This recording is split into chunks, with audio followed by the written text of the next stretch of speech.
జలసౌధలో ఒక మంచి కార్యక్రమాన్ని ఏర్పాటు చేసి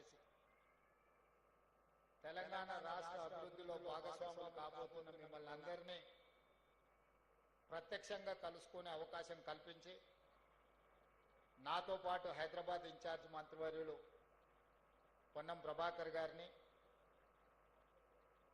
ప్లానింగ్ కమిషన్ వైస్ చైర్మన్ పెద్దలు చిన్నారెడ్డి గారిని, మాజీ శాసనసభ్యులు విప్పు జగ్గారెడ్డి గారిని, సాగునీటి పారుదల శాఖకు సంబంధించిన అధికారులు అందరినీ ఈరోజు రాష్ట్ర ప్రభుత్వంలో భాగస్వాములై తెలంగాణ రాష్ట్ర అభివృద్ధిలో,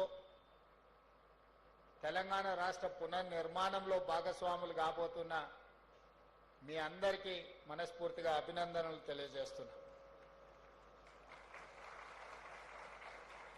ఈరోజు మీరు చేరబోతున్న ఉద్యోగం ప్రభుత్వ ఉద్యోగం కాదు, ఇది ప్రజల యొక్క భావోద్వేగం. నీళ్లు నాగరికతను నేర్పుతాయి, నీళ్లు తెలంగాణ ఉద్యమాన్ని మనకు నేర్పినాయి. నీళ్లు ఎంత అవసరమో, నీళ్ల కోసం మనం ఎంత పరితపించినామో, ఏ నీళ్ల కోసమైతే పోరాటం మొదలైందో ఆ నీళ్లే ఈరోజు మనకు తెలంగాణ రాష్ట్రాన్ని సాధించి పెట్టింది. అంత ప్రాధాన్యత కలిగిన సాగునీటి పారుదల శాఖలో ఈరోజు క్షేత్రస్థాయిలో పనిచేయడానికి, తెలంగాణ పునర్నిర్మాణంలో మీరు భాగస్వామి. ఈరోజు తెలంగాణ రైతాంగం గురించి నేను ప్రత్యేకంగా చెప్పాల్సిన పని లేదు. ఇక్కడ చాలామంది అసిస్టెంట్ ఇంజనీర్లుగా, జూనియర్ టెక్నికల్ ఆఫీసర్స్గా అవకాశం వచ్చిన వాళ్ళందరూ వాళ్ళ తల్లిదండ్రులతో ఇక్కడికి వచ్చారు. వాళ్ళని చూస్తే తెలంగాణ రైతాంగానికి ప్రతీకలుగా మీ తల్లిదండ్రులు కనిపిస్తున్నారు. మీ నేపథ్యం ఈ తెలంగాణ రాష్ట్రాన్ని అభివృద్ధి చెయ్యాలి అని అంటే తరతరాలుగా వాయిదాలు పడుతున్న సాగునీటి ప్రాజెక్టులను పూర్తి చెయ్యాలన్న లక్ష్యంతో, చిత్తశుద్ధితో మీరు అందరూ పనిచేస్తారని చెప్పి మా రాష్ట్ర ప్రభుత్వం భావిస్తున్నది.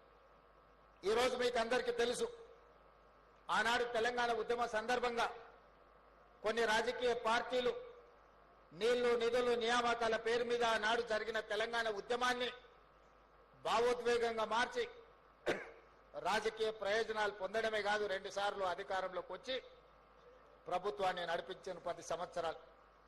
దాదాపుగా ఈ 10 సంవత్సరాలలో కేవలం సాగునీటి ప్రాజెక్టుల మీదనే 2 లక్షల కోట్ల పైగా ఖర్చు పెట్టడం జరిగింది. 2 లక్షల కోట్ల రూపాయలు ఖర్చు పెట్టిన ఉమ్మడి రాష్ట్రంలో వాయిదాలు పడుతూ, ఉమ్మడి రాష్ట్రంలో నిర్లక్ష్యానికి గురైన సాగునీటి ప్రాజెక్టులు ఒక్కటి కూడా పూర్తి కాలేదు అని అంటే దీనికి కారణం ఈరోజు మీరు ఈ శాఖలో చేరబోతున్న ఇంజనీర్లు ఆలోచన చేయాలి. నేను సూటిగా మీ ద్వారా తెలంగాణ విజ్ఞానులను, తెలంగాణ ప్రజా సంఘాలను చెప్పదలుచుకున్నా. ఆనాడు ఉమ్మడి రాష్ట్రంలో సమైక్య పాలనలో తెలంగాణ ప్రాంతానికి అన్యాయం జరిగింది.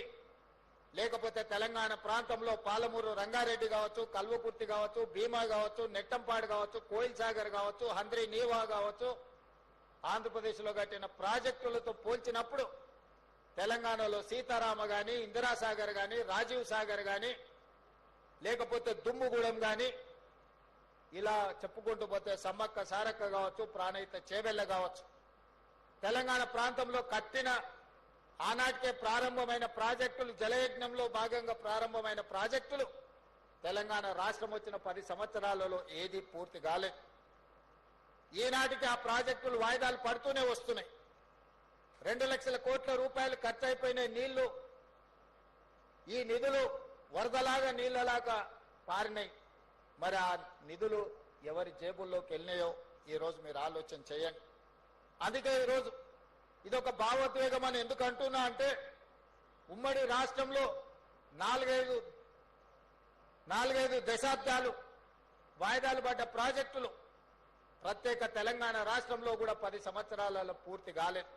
అందుకే ఈరోజు పెద్దలు ఉత్తమ్ కుమార్ రెడ్డి గారికి ప్రత్యేకంగా ఈ శాఖను కేటాయించడమే కాదు, నిరంతరం పర్యవేక్షించుకుంటూ గత 40-50 సంవత్సరాలుగా తెలంగాణ ప్రాంతానికి రావాల్సిన నీళ్లు రాకపోవడము, పూర్తి కావాల్సిన ప్రాజెక్టులు పూర్తి కాకపోవడం వల్ల ఈ ప్రాంతానికి జరిగిన అన్యాయాన్ని సరిదిద్ది వాయిదాలు పడుతూ వస్తున్న ప్రాజెక్టులను పూర్తి చేయాలన్న లక్ష్యంతో ఈ రోజు మా ప్రభుత్వం, మీ శాఖ మంత్రివర్యులు ఉత్తమ్ కుమార్ రెడ్డి గారు పనిచేస్తున్నారు.